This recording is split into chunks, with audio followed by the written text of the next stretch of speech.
Assalamualaikum warahmatullahi wabarakatuh. Jumpa lagi dengan Alex. Guys, semoga hari ini kita tetap menjalankan dzikir sir dan dzikir sirul asrar, dan semoga kita selalu dilimpahi rahmat dan hidayah berupa kesehatan rohani dan jasmani oleh Allah, dan juga diperlancar rezekinya. Amin amin ya robbal alamin. Guys, untuk masalah liko Allah, yaitu seorang hambanya bertemu dengan Allah, yaitu liko, itu prosesnya sangat berbeda-beda. Ada yang dulu yang pernah kita alami, tentunya satu, melaksanakan dzikir sir wajib, dzikir sirul asrar wajib. Terus bersemedi dalam heningan. Saya pernah menjalankan langkah-langkahnya, memberitahu langkah-langkahnya.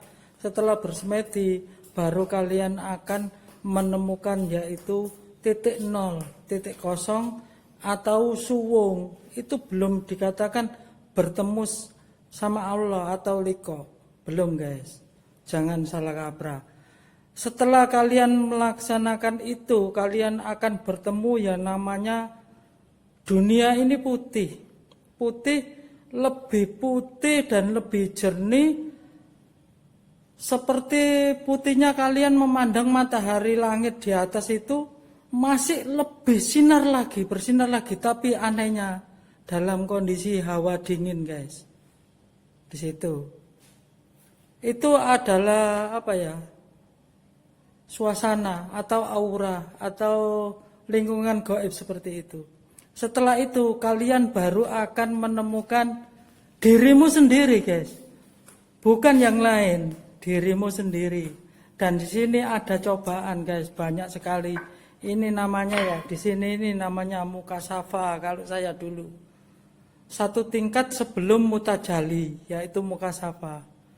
Di situ kalian akan diberi sama Allah kelebihan. Kelebihannya apa? Kalian akan bertemu dengan saudaramu, dulur kembar papat limo pancer. Dulur kembar papat bagaimana? Kalian bisa membelah tubuh. Tubuh kalian bisa 4. Aneh kan? Bisa 2, bisa 3, maksimal bisa 4. Kok bisa gitu? Qul huwallahu ahad. Saya nggak ngerti itu. Kalian pasti akan di sana ngalami itu. Dan orang yang nggak tahu, dikira kalian itu sakti padahal enggak. Saya dulu itu ngalami, yaitu ceramah, ada hajatan nikah di desa samping. Terus yaitu menyuruh saya masih goblok ya, masih nggak tahu ya masalah gitu ya. Yai menyuruh saya, tolong ambilkan makalah dan agenda saya di rumah. Nggih Yai, kula pendetaken dekat sekali dari rumah, wong desa samping ya kok. Saya cukup berjalan kaki saja, sama pakai obor. Itu tahun berapa ya? Sekitar tahun sekitar 85 atau berapa. Di situ betapa terkejutnya saya. Ternyata Yai menemui tamu di ruangan tamu. Loh, terus yang dihajatan tadi siapa? Kalau di sini Yai. Yai menemui tamu di ruang tamu. Akhirnya apa? Sama Bu Nyai, saya diajak masuk. Katanya gini, gak usah rame-rame. Apa Bu Nyai? Kamu nyari buku ya? Iya Bu Nyai. Suruh Abi. Saya biasa manggil Yai itu Abi waktu itu. Suruh Abi. Ini bukunya. Gak usah rame-rame ya. Di situ itu kembarannya Abi katanya gitu. Kembarannya Abi katanya gitu. Begitu saya ambil, saya bawa. Loh, kok ternyata di lokasi sholat Abi juga sholat. Loh, 3 guys. Loh, 3. Bayangkan, Abi sholat, ada sholat. Seperti itu, sholatnya semedi gini. Oh sholat ya Abi sholat. Loh kok Saya tanya lagi, Umi, habis sholat gitu loh. Iya, enggak apa-apa. Seperti itu. Dan rahasianya yang aneh guys. Ternyata kembaran itu, yang asli itu bisa ngomong seperti kita ini, ngobrol seperti biasa. Tapi yang bukan asli biasanya kayak gini tuh. Seperti itu. Bedanya di situ guys. Di situ kalian akan menemukan yang dinamakan kesaktian-kesaktian, iming-iming dan sebagainya. Seperti iming-iming apa? Kalian akan bisa menerawang, kalian akan bisa ngobati orang, kalian akan bisa dan sebagainya. Di situ kalian masih menemukan jati diri sampean, belum liko, belum menemui Gusti Allah, belum. Masih jauh guys. Setelah itu baru ada langkah, yakni bertemu guru sejati. Guru sejati itu siapa? Yaitu kalau menurut saya guru sejati yaitu Gusti Allah. Ada suara, tak ada kata, ada kata, tak ada kata, tapi kita bisa paham. Bukan bisikan loh ya. Pokoknya ada suara, bisa kita serap, kita pahami di hati. Lah itu guru sejati. Tapi ada yang namanya ilmu kejawen itu, guru sejati katanya ibunda. Ibunda kalian, sebenarnya bukan. Karena ibunda itu kalau menurut saya pepunden, sesepuh, paling tua, yang merawat kita itu. Tapi kalau ada memang yang kejawen yang bilang guru sejati itu sebenarnya begitu kalian lahir belum mengerti apa-apa maka dibimbing sama ibumu. Gurune itu ibumu, itu namanya guru sejati itu seperti itu. Sebenarnya bukan guys. Guru sejati itu setelah kalian pengen melaksanakan liko bertemu Allah, yaitu nanti kalian akan dibimbing seperti ada, katakanlah ada bisikan kok gak ada suaranya, ada yang berkata kok gak ada katanya, tapi kita bisa paham. Lah itu guru sejati. Kalian akan dibimbing terus guru sejati itu. Sama guru sejati kalian akan dibimbing. Itu belum bertemu loh ya. Kalian akan dibimbing. Di saat titiknya klik, kalian akan ditemui sama Allah. Kalian akan ditemui sama guru sejatimu. Nah, itu namanya liko. Seperti itu. Dan ini Kiai Muklason, yai kita membahas proses bertemu Allah, proses liko Allah. Bagaimana? Ayo kita simak bareng-bareng. Kita ambil manfaatnya, kita ambil faedahnya, kita ambil ilmunya yang sangat bermanfaat sekali. Oke, ayo dengarkan Kiai bertausiah tentang proses bertemu Allah atau liqa kepada Allah. Assalamualaikum warahmatullahi wabarakatuh.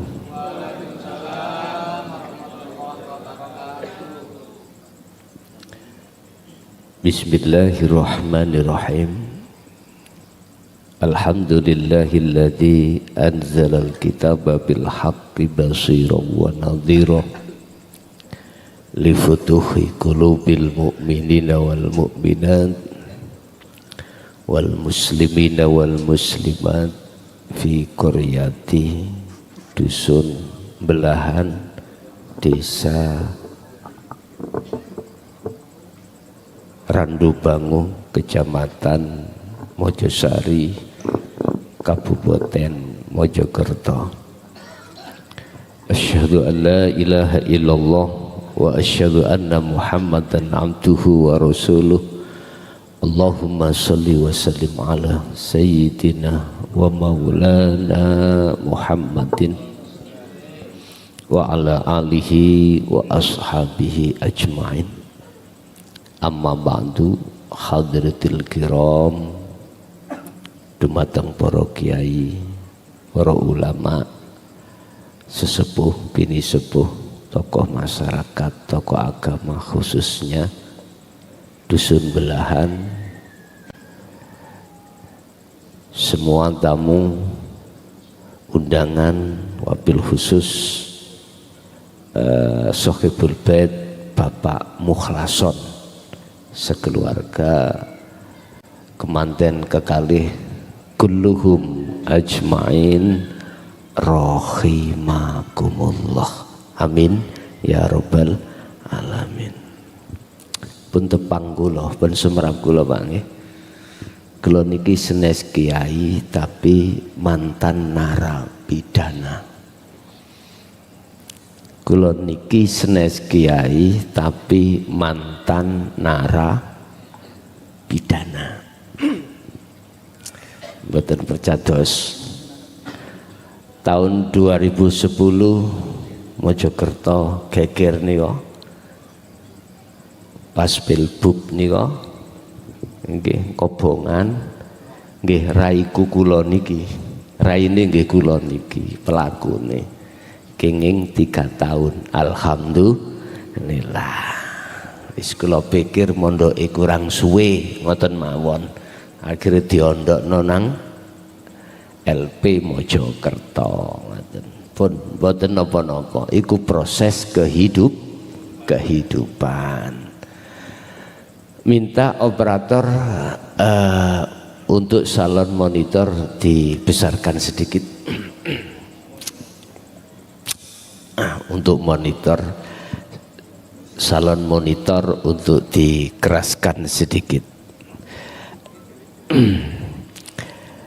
Allahumma sholli wa sallim ala sayyidina wa maulana Muhammadin.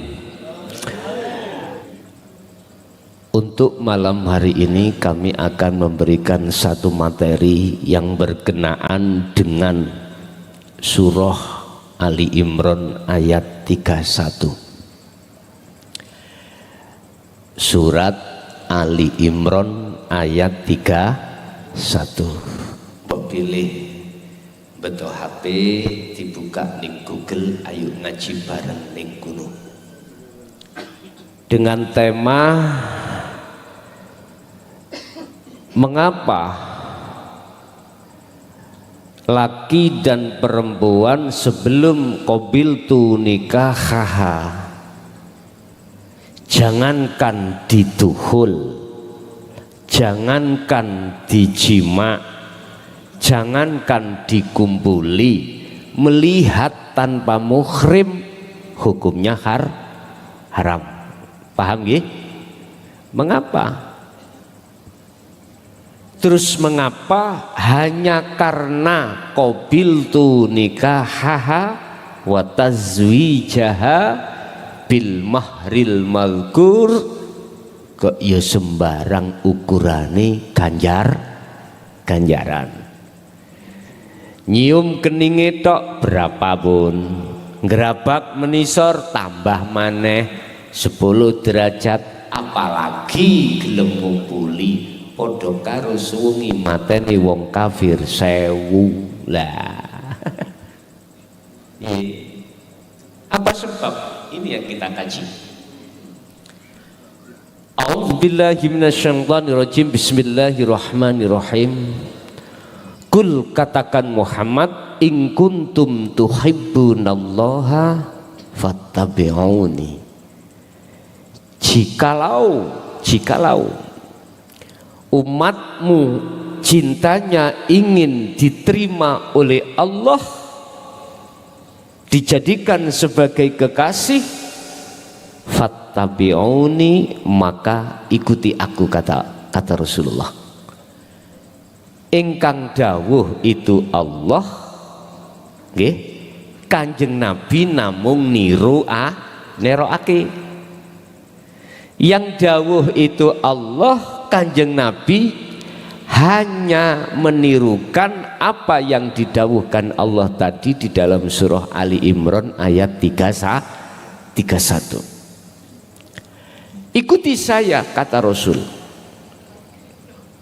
Pertanyaannya Bapak Ibu, Kula nek ngaji mboten nanti suwe, Pak. Paling setengah jam pun mantun.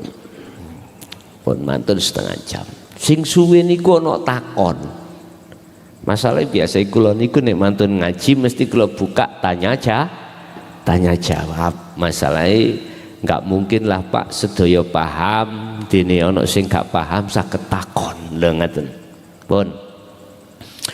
Pertanyaan di situ adalah mengikuti Rasulullah yang bagaimana ini Pak, yang para ulama banyak yang khilaf sehingga bermunculanlah mazhab-mazhab. Apa yang harus kita ikuti? Sebab kalimahnya di dalam Al-Quran tadi, fattabi'uni, ikuti aku. Ikuto sira kabeh ni ing ingsun, kata Rasulullah. Ya Rasul, mengikuti panjenengan yang bagaimana? Bapak Ibu, kita kan boten menangi zaman beliau, gitu. Kita bisa akan tahu bagaimana Rasulullah itu melalui Al-Quran atau Al-Hadis. Bagaimana Al-Quran menjawab? Di dalam beberapa tafsir terkait kalimah fattabi'uni itu adalah if'alu asy-syari'ata bil haqiqati ila ma'rifatillah. Gimana itu maksudnya? Ikutilah apa yang telah disyariatkan Allah terhadap Kanjeng Nabi, nggih. Dan juga ikutilah hakikatnya Allah yang telah dihakikatkan dan dijalankan oleh Kanjeng Nabi, yang dalam hal itu akan bisa menawikan dirimu untuk sampai pada makrifat dateng Gusti Allah. Saya ulangi, ikutilah syariatnya Kanjeng Nabi dan hakikatnya Kanjeng Nabi. Pada umumnya Pak, mohon maaf, yang kita kaji pada umumnya, yang kita laksanakan itu masih sebatas kita itu mengikuti syariatnya Kanjeng Nabi. Umat Islam menengah ke bawah, mayoritas kita itu dikenalkan hukum-hukum syariah yang menghukumi di dalam jasmaniah kita. Sementara hukum hakikat yang memberikan pondasi ruhaniah kita untuk menyembah kepada Allah dengan cara makrifat itu tidak pernah. Ini persoalannya mengapa umat Islam itu sangat tabu dan sangat tidak mengerti bagaimana caranya kita itu melaksanakan sholat dengan khusyuk. Gak bisa Pak, karena kita tidak dikenalkan hakikat Rasulullah untuk menuju makrifat. Niki persoalannya ada di sini Pak, sehingga kita mulai akil balik sampai umur berapa ini macam-macam. Sholat itu hati masih teringat selain Allah. Padahal dibuka dalam surah Al-Baqarah ayat 238. Hukumnya wajib sholat itu khusyuk. Surat apa wau? Al-Baqarah 238. Hafidhu ala sholawah was sholatil wusta wa qumu lillahi qanitin ay khashi'in. Khusyuk wajib. bagaimana mungkin kita akan bisa melaksanakan sholat ruhaniyah kita khusyuk sementara dasar-dasar pondasi tentang dinul haq yang telah diajarkan Rasulullah pada saat itu tidak kita pelajari. Nah ini bagaimana mungkin logikanya saya bisa membenahi televisi rusak sementara ilmu elektro tidak kami kuasai. Saged Pak kira-kira kula niki tabu dengan ilmu elektro, ada kulkas rusak, ada TV rusak, saya betulin saged? Mboten saged. Sama dengan itu. Umat Islam satu firman Allah yang tidak disadari bahwasanya manusia Allah ciptakan itu tidak hanya dari unsur jasmani tapi juga unsur rohani. Itu manusia tidak jasmani saja. Sampak kola W.R. Supratman di dalam lagu kebangsaan Indonesia Raya niku lagu kemerdekaan lho Pak ya. Bangunlah jiwanya, bangunlah badannya. Iki nek cara Mbah Buyut tentang ilmu sejati biyen diwastani dulur papat limo pancer. Nek cara Quran sifat basariyah dan basiroh, tempatnya nafsu nafsiyah dan amarah, lawamah dan mutmainah. Ini yang akan mengenalkan panjenengan datang Allah mengke. Bapak Ibu hadirin jamaah rahimakumullah. Apa yang saya tiru datang panjenengan ya Rasul dijawab di dalam Al-Quran lewat tabi'in as-solihin. Yang harus ada as-solihin Pak, nggak cukup tabi'in. Siapa tabi'in ini Mbak? Para pengikut kanjeng Nabi. Nggih kanjeng ya jenengan iki. Jenengan kali kula ngikuti syariate kanjeng Nabi.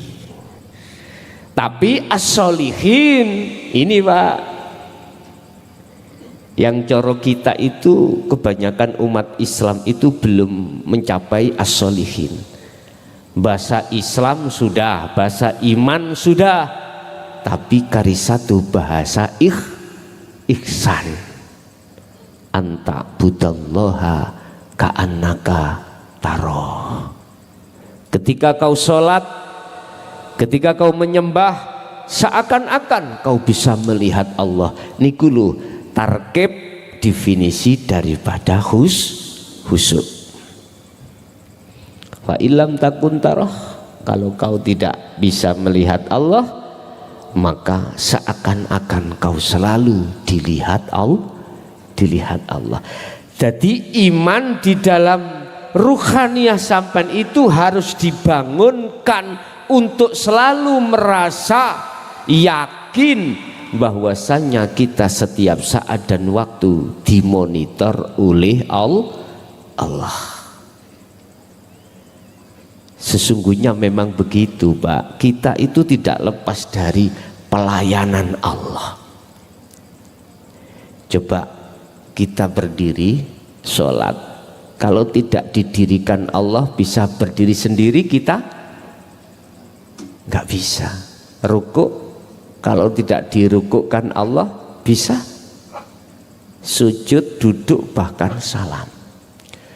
Terus mengapa ruhaniyah kita, iman kita tidak bisa masuk di situ? Jawabannya cuma satu, karena ilmunya tentang masalah iman seperti itu belum kita dapatkan. Ini persoalannya.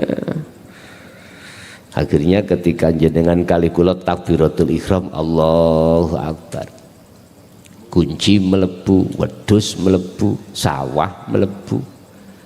Loh nggih Pak, niki fakta. Kalau ditanya mengapa demikian, Padahal kita, ilmu syariat kita tentang apapun itu sudah baik. Tapi mengapa ketika sholat kok seperti itu? Jawabannya cuma satu.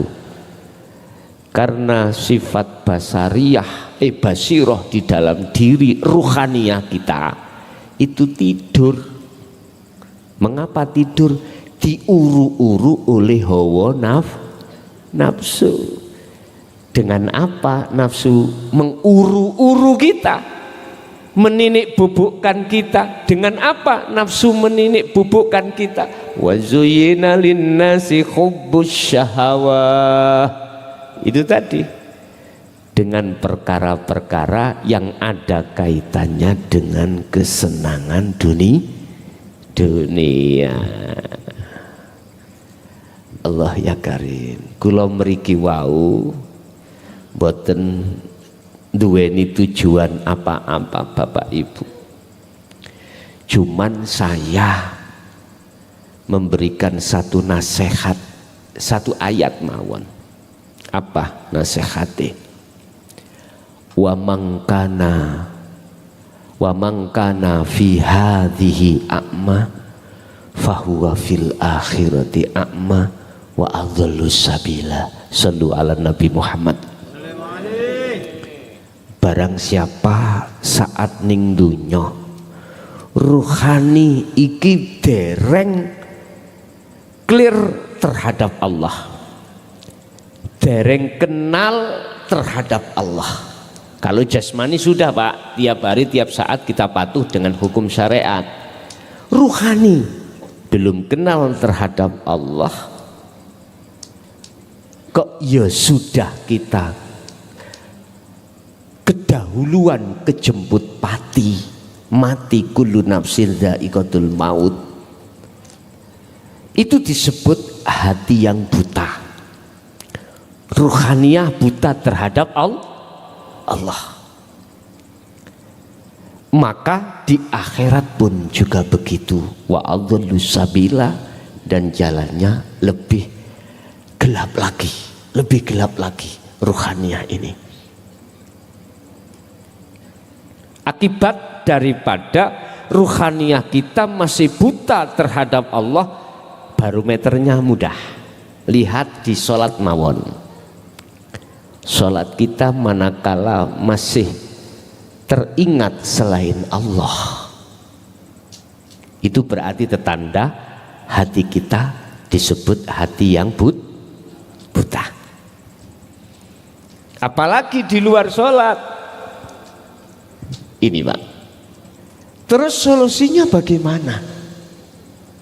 Dijawablah di dalam surah Ali Imran tadi ayat 31. Ikut toh Kanjeng Nabi hakikatnya.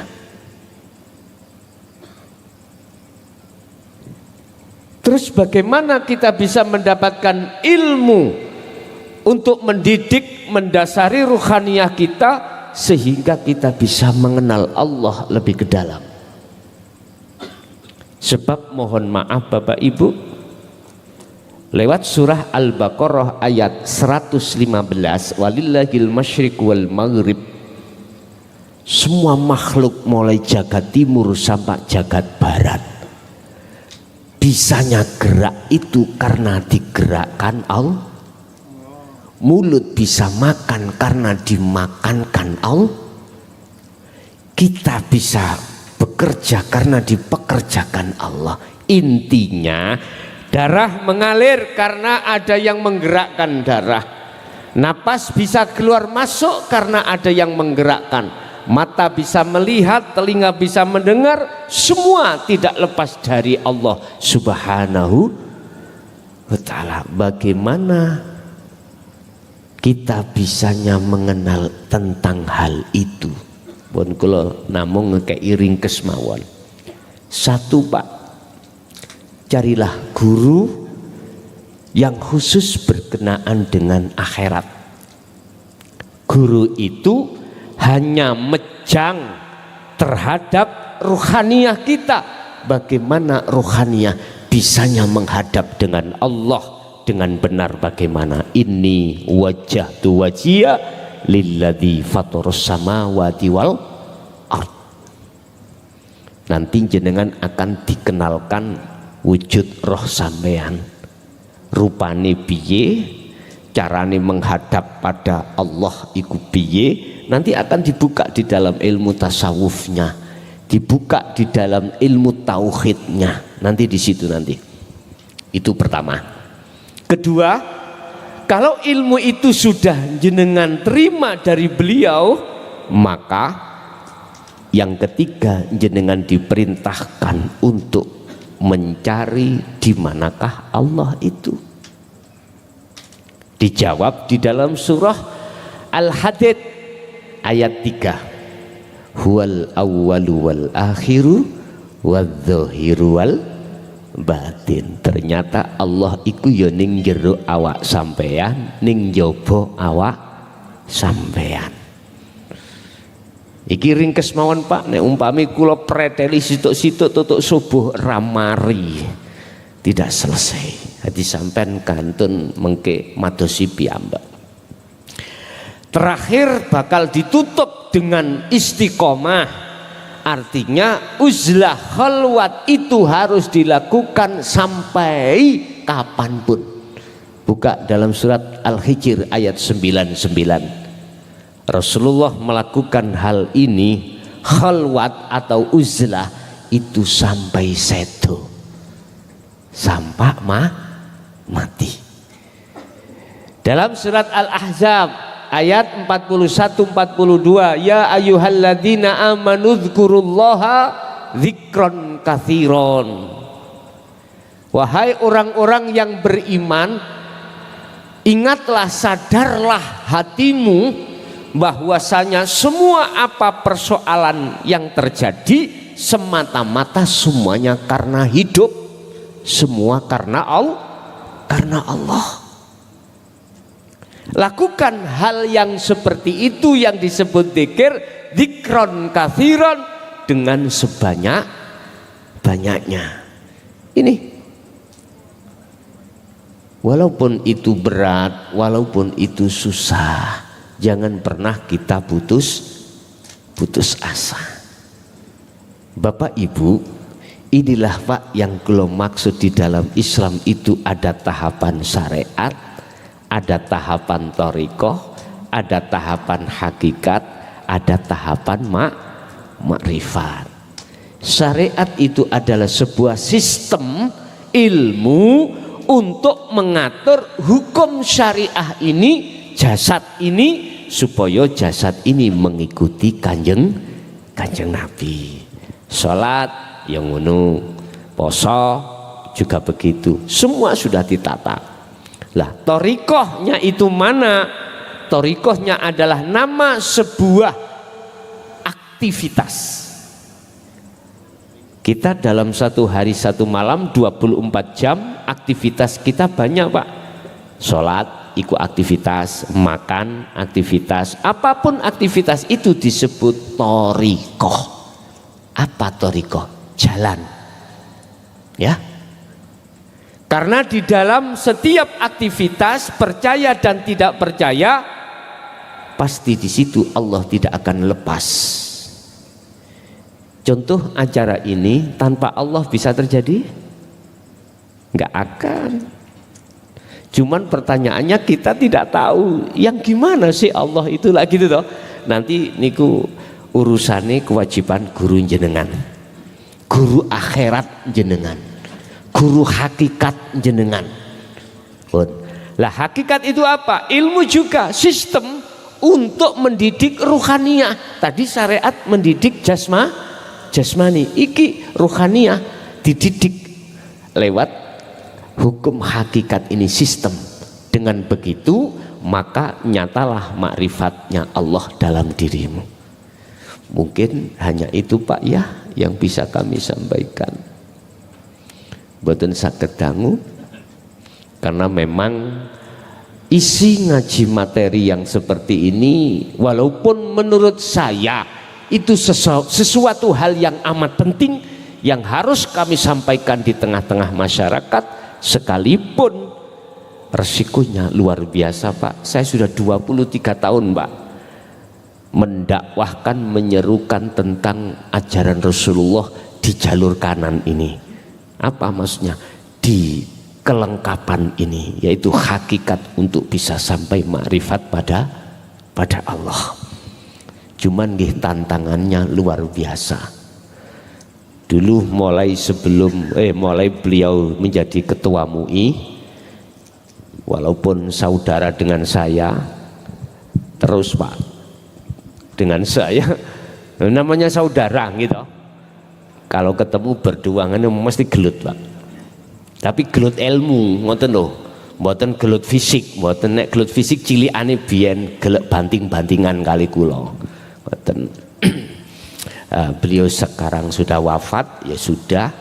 Jadi walaupun pendidikan mulai kecil, beliaunya sama dengan saya mulai tahun 76 itu sudah dididik oleh Abah tentang Dinul Haq itu. Tetapi besar-besar namanya petik, walaupun satu tarangan kan mboten podo Pak ya. Kadang kabluane enak, kadang kabluane mboten penak biasa. Mboten niku pun gak jadi masalah. Sing penting mek ngeten Pak. Kita hidup di dunia ini enggak selamanya Pak. Enggak selamanya. Semua kita manusia pasti akan menemui satu ketetapan pasti Allah. Kullu nafsin dha'iqatul. Cuman pertanyaannya, kita sudah paham kalau jasmani Allah ciptakan dari tanah nanti kembali ke tanah, rohani dari Allah kembali kepada Allah. Bagaimana caranya kita nanti rohani bisa kembali kepada Allah? Wa inna ilaihi lah niki lho persoalannya yang harus kita angen-angen. Nek masalah mati ini sih gampang Pak. Suatu saat nek wis wayahe gak usah dijaluk mesti teko dhewe. Idza jaa ajaluhum la yastaqdimuna sa'ah wa la yastakhirun.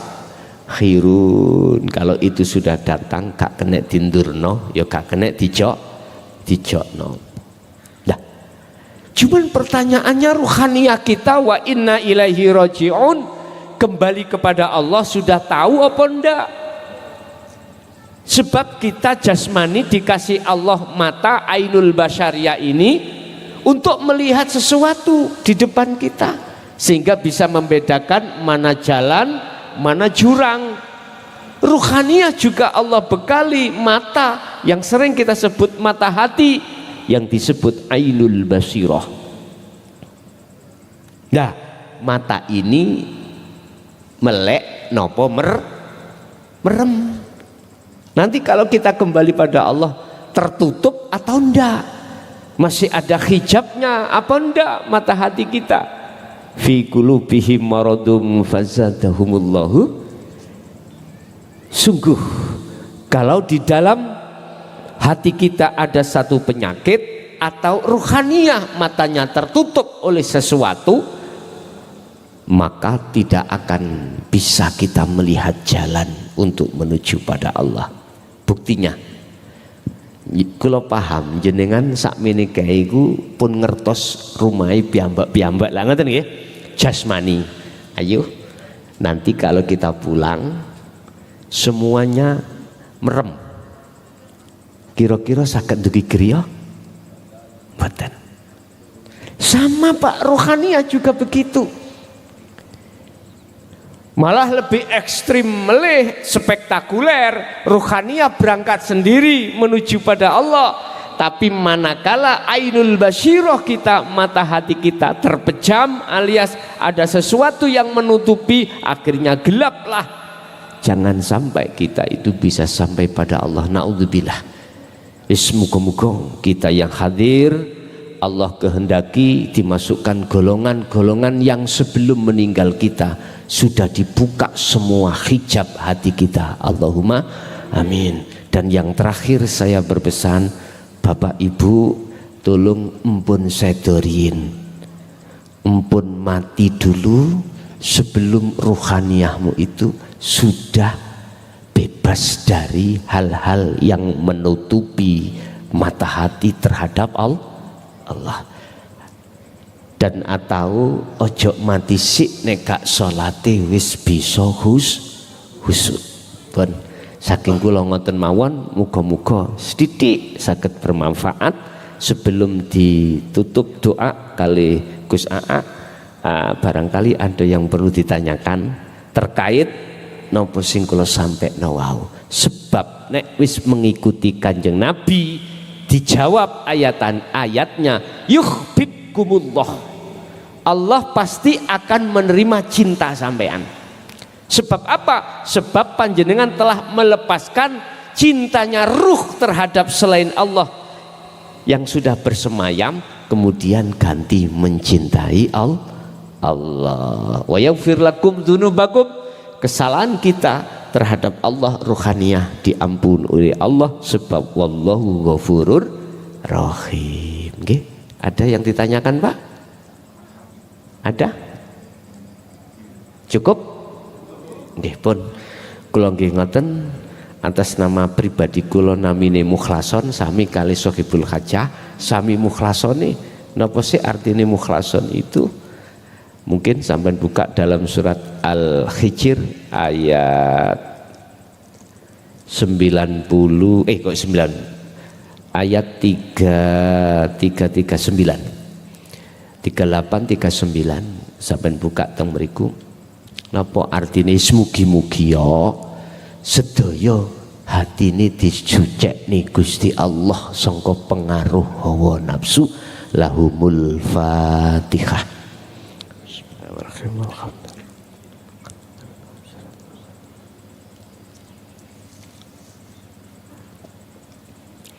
Mulai awal sampai akhir banyak kalimah yang kurang berkenan, saya minta maaf yang sebesar-besarnya.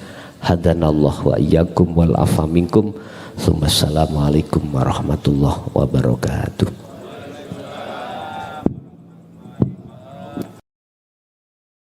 Itulah guys, jadi apa yang diceritakan oleh Kiai Mukhlason, semoga proses tadi itu, proses tentang bertemu Allah itu bisa kita serap, kita jalankan, semoga bermanfaat.